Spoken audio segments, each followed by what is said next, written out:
I decided to document this journey because it has been such a struggle for me. And I know so many spouses out there who are trying to figure out what they want to do, and they don't know what they want to do. Or maybe they've been doing something for a while and it's no longer bringing them inspiration, or who they were in their past life isn't actually fitting into their current life. And I wanted to document it. And it's a little bit scary for me because, I'm a photographer. I like to be behind the camera. I like telling other people's stories. So it's a little bit harder to tell my own, but I think it's so important that we don't feel alone and that we don't think we're the only ones going through this kind of transformation. And I think for Foreign Service spouses, that transformation is happening every tour, if not a couple times a tour, as we sort of reinvent ourselves and figure out where we fit in whatever new environment that we're put in.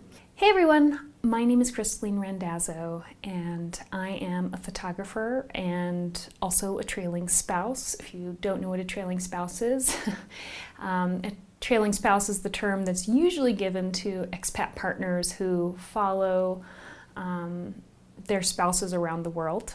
It's not the most flattering term, but it is the one that's given to us most commonly, and I think it's one that we recognize. I have been a diplomatic spouse for about 10 years. I started in Haiti, then we went to Zambia, then we went back to DC, then we went to Rwanda, then we went to Nepal, and now we're based in South Africa. I've worked primarily with nonprofit organizations to tell their stories. I do strategic communications and media, so I help take photographs. I do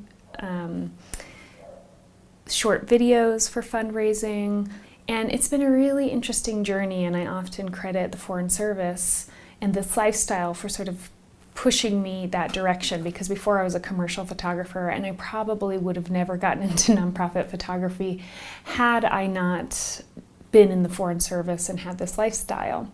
I also co-edit a website called NGO Storytelling, which serves to inform and inspire other humanitarian storytellers. And I've really enjoyed storytelling as a medium for many years, and it's brought me a lot of passion. I've been in over 10 years. And I've really felt that, I've been feeling sort of a lack of creativity and inspiration with my camera. And I've been trying to figure out a way around it. This year, one of the things I started to do, actually for the last year, I've been taking a once-a-week art class here in South Africa, and it's been amazing. I've really learned a lot in that class, but I've consistently felt like I needed to know more. A couple of things that happened to me this year that really brought me inspiration. I read 2 books, and I will post them somewhere, a link or a picture so you guys can find it in the video. I read a book by Sherry Salata called The Beautiful No, and I'm also in the process of reading a book by Marie Forleo that is called Everything is Figure-Outable. The Beautiful No, no spoilers here, but one of the premises is that sometimes when life gives us a no, it's actually a wonderful opportunity for us to do something else. And I have been in South Africa for about a year. It has been one of those years where things just didn't come together in the way that I expected. That, coupled with this sort of lack of inspiration, has made this tour harder than some of my other tours, and I'm sure you all understand this because some tours are harder than others. I had come across this class called the Florence Art Studio, and somehow this came in to my internet life. I can't exactly remember how it happened, but I remember sort of having this feeling when I found it, like, oh wow, this looks pretty legit. And so I left the tab open. And so the tab stayed open, and it stayed on my browser for a couple of weeks, and then I had to shut down the computer, and I remember saving the link to an email so I could reopen it when I rebooted my computer. And then it sat there again, and sort of the same thing happened several times. Then I started reading Everything is Figure-Outable by Marie Forleo, which is the #1 New York bestseller right now, so it's really good. And I think it's especially good for Foreign Service spouses. And so I'm reading this book, And one of the exercises, you write down what you want to do, and then you write down all the reasons you can't do it. And I had a fair number of reasons why I couldn't do this art school. And I think you will recognize these. The first was cost. I'm a foreign service spouse. My husband is the primary moneymaker in our relationship. And I make income, but it's much smaller than his, and this would be a big chunk of it if I decide to go to the school and live in Florence for a month. So number one, it's too much money. I can't do it. Number two was time. It's 4 weeks, and being away from home for 4 weeks, that felt too long. And the third reason I had was that I thought it was just kind of selfish. I just want to run off and do art for a month.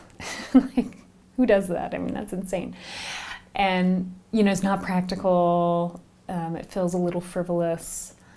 So I'm writing my reasons down, right? And then Marie says, now I want you to cross out all your reasons. And beside that reason, I want you to write bullshit. And her premise is that when you say I can't do something, what you're really saying is I won't do something. And then the next step is to sort of write down the ways you could make it work. I went back to the drawing board. I sort of looked at our finances. I looked at my finances. And yes, I would have to dip into our personal funds somewhat. The living expenses and that kind of thing will definitely come out. And I realized I could buy my plane ticket on points, which is a perk of being in the Foreign Service, I guess. The second, thing I said was time. And I realized, oh my God, I'm a Foreign Service spouse. I have nothing but time. What kind of excuse is that? Yeah, that excuse was out. So then it was sort of back to the frivolousness. And I realized that, for me, it's not frivolous. I have loved art my whole life. I went in undergrad, I was a fine art major with the emphasis in photography, but I took painting and drawing and that kind of thing. But the happiest times in my life was when I was working in a studio alongside other artists. It never seemed practical to me, which is why I think I went more towards photography, and photography has been a really interesting, wonderful, amazing tool. But I think there is something going back to the source of inspiration for each of us. And this is kind of that. This is going back to the things that inspired us, no matter what, just because it's important to you, because it brings you joy, that should be enough. It felt like I was being selfish, but why can't we be selfish? I think we live in this world, especially as Foreign Service spouses, where we're constantly putting the needs of our families, our partners, ahead of our own. But we do a lot in this life, and I think it's okay to carve out a space for ourselves. I applied to the Florence Studio of Art. I was terrified. It was really scary. I had to pull together a portfolio, and I sent it in, and I didn't feel ready. I just want everyone to know I did not feel like my work was up to par. I did not feel like I should be doing it. But I also was well, if you're going to a place to learn, then you should show them you need to learn. So in January 2020, I will be going for 4 weeks to study art in Florence. I want to document this journey, and I also just want to share it, I think specifically, probably with anybody who has a dream, but pretty specifically with Foreign Service spouses, because I want you to know that I know what you're thinking. I know all the reasons why you can't. I hope you'll travel with me on the journey, and that some of you will maybe start thinking about what you can do in 2020. And I don't know what the source is for you, and I don't know what road you're on and what little crumbs you're following down the path.